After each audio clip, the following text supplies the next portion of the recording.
ایک دوسرے مقام پر من یقرض اللہ قرضا حسنا، کون ہے جو اللہ کو قرض حسنا دے؟ جب یہ آیت کریمہ نازل ہوئی تو ایک صحابی تھے حضرت ابو دہدا رضی اللہ تعالیٰ، تو یہ آیت اتری کہ کون ہے جو اللہ کو قرض حسنا دے، اللہ اسے لوٹائے گا، کئی گناہ کر کے دے گا۔ تو وہ حضور کے پاس آئے اور آقا کریم کا ہاتھ پکڑ لیا اور کہا حضور کیا اللہ نے واقعی ہم سے قرض مانگا ہے؟ رب ہو کے قرض مانگ رہا ہے، اللہ نے واقعی ہم سے قرض مانگا ہے؟ تو حضور نے فرمایا ہاں ابو دہدا، اللہ نے واقعی ہم سے قرض مانگا ہے۔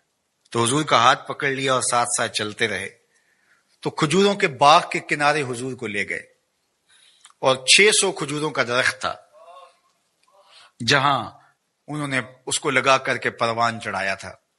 اور کھجور آپ کو پتا کب لگتی ہے اور کب جوان ہوتی ہے، کتنا وقت لگتا ہے۔ پھل دینا آسان ہوتا ہے لیکن کھجور دے دینا یہ بڑا مشکل ہوتا ہے۔ وہ ہمارے دیہاتوں میں کہتے ہیں کہ جٹ گڑ کی پیسی دے دیتا ہے لیکن گنا نہیں توڑنے دیتا، چونکہ فصل کے ساتھ جو لگاؤ ہوتا ہے، جو ایک ربط قلب ہوتا ہے، وہ بڑا گہرا ہوتا ہے، تو وہ گنا نہیں توڑنے دیتا، اس پہ لڑائی ہو جاتی ہے، لیکن وہ گڑ کی پیسی دے دیتا ہے، وہ کئی گنوں کا نتیجہ ہوتا ہے۔ تو کھجوریں، اور وہ بھی کئی سالوں میں پل کے جوان ہوئی، 600 کھجوروں کے درخت تھے اور پھر اس میں رہائش بھی ان کی تھی۔ تو اس کے کنارے کھڑے ہو کے پھر ایک بار دہراتے ہیں حضور کیا واقعی اللہ نے ہم سے قرض مانگا ہے؟ تو حضور نے فرمایا ہاں ابو دہدا، اللہ نے واقعی ہم سے قرض مانگا ہے۔ تو کہا پھر سودے کے آپ گواہ ہو جائیں، یہ باغ میں نے اللہ کو قرضے میں دے دیا، یہ باغ میں نے اللہ کو قرضے میں دے دیا۔ اللہ اکبر۔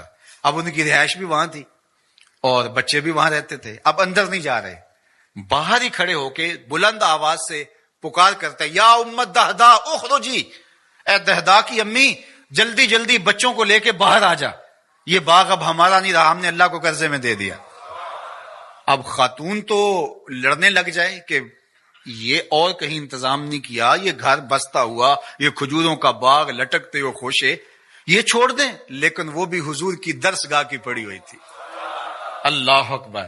تو وہ جلدی جلدی تھوڑا سامان سمیٹتی ہے، بچے سمیٹتی ہے اور باغ سے باہر آتی ہے، اور باغ کے کنارے پر باہر حضور کھڑے ہیں، حضرت ابو دہدا کھڑے ان کے شوہر، اور پھر وہ آگے آ کے کہتی کیا ہے، ذرا ان لفظوں پہ 100 جان سے قربان جائے۔ وہ کہتی ہے رابحہ بیعک یا ابا دہدا، رابحہ بیعک یا ابا دہدا، دہدا کہ ابو تو نے بڑا ہی نفع والا سودا کیا ہے، تو نے بڑا ہی نفع والا سودا کیا۔ اللہ اکبر۔ یہ تھے حضور کی تربیت کا نور پانے والے لوگ۔ تو کہا ان تقرض اللہ قرضا حسنا، جو اللہ کو قرض حسنا دے، یضاعفہ لکم، اللہ اس کو بڑھا دیتا ہے، ویغفر لکم، اور تمہیں معاف بھی کر دیتا ہے، واللہ شکور حلیم، وہ شکر گزار بھی ہے اور حلیم بھی ہے۔ علماء نے لکھا حلیم کا معنی یہ ہے کہ تمہیں گناہ میں سزا دینے میں جلدی نہیں کرتا، حلم والا ہے۔ عالم الغیب والشہادہ، جو تم چھپ کے کرتے ہو، مخفی کرتے ہو، اسے بھی جانتا ہے، اور جو تم اعلانیہ کرتے ہو رب اس سے بھی باخبر ہے۔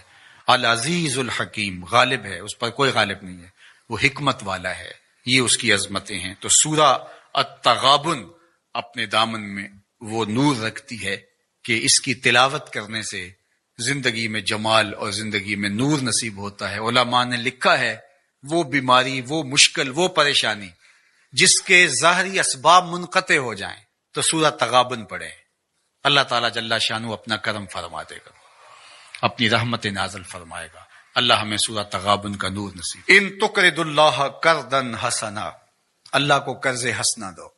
کیسی بات ہے، خدا دے کے خود مانگ رہے، اللہ کے دیے ہوئے سے دینا نا، وَمِمَّا رَزَقْنَاهُمْ يُنْفِقُونَ، اللہ کے دیے ہوئے سے دیتے ہیں۔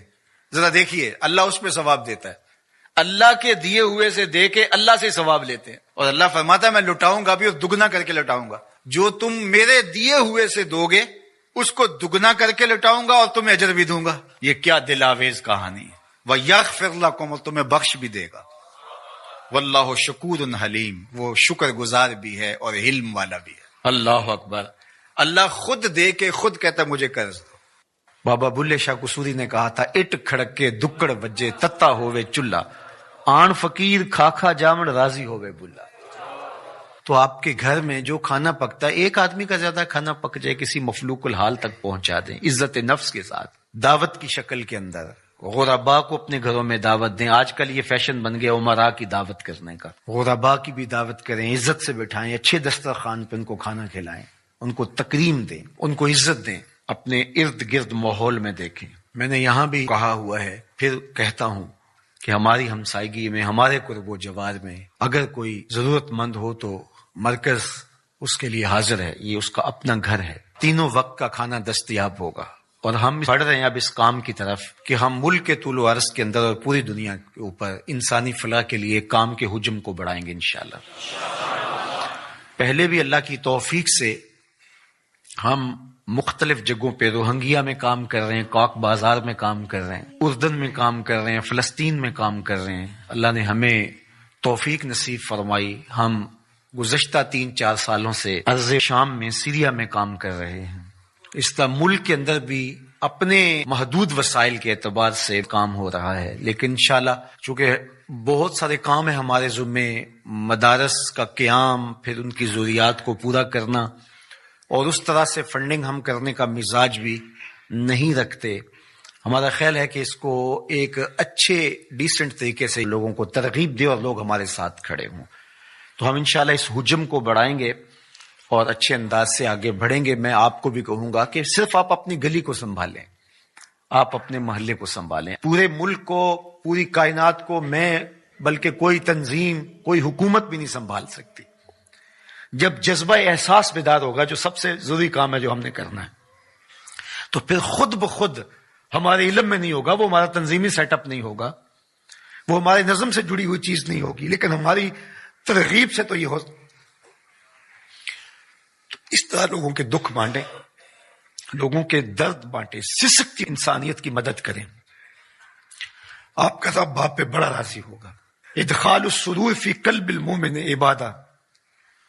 کسی مسلمان کے دل میں خوشی داخل کر دیں تو یہ بھی عبادت ہے. آپ نہیں جانتے آسمان سے کتنی رحمتیں تمہارے اوپر اترتی ہیں جب تم کسی کا دکھ بانٹ رہے ہوتے. تو اللہ آسانیاں پیدا کرے، اللہ رحم فرمائے امت محمدیہ پر، پوری انسانیت پر.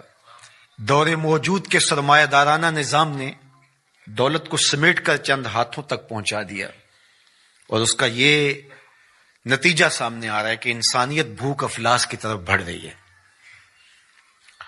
اور کہنے والے کہتے ہیں کہ آنے والے دور کے اندر لوگ نان شبینہ کو بھی ترسیں گے. بہت ساری اموات ہوں گی بھوک کی وجہ سے. وہ زمین جس کے خزانے بے بہا ہیں، اور اللہ نے قرب قیامت میں زمین کو خزانے اگلنے کا کہا ہے. جس کھیت میں فصل ہوتی تھی 15-20 من، آج اسی کھیت سے 40 من کے قریب نکل رہی ہے.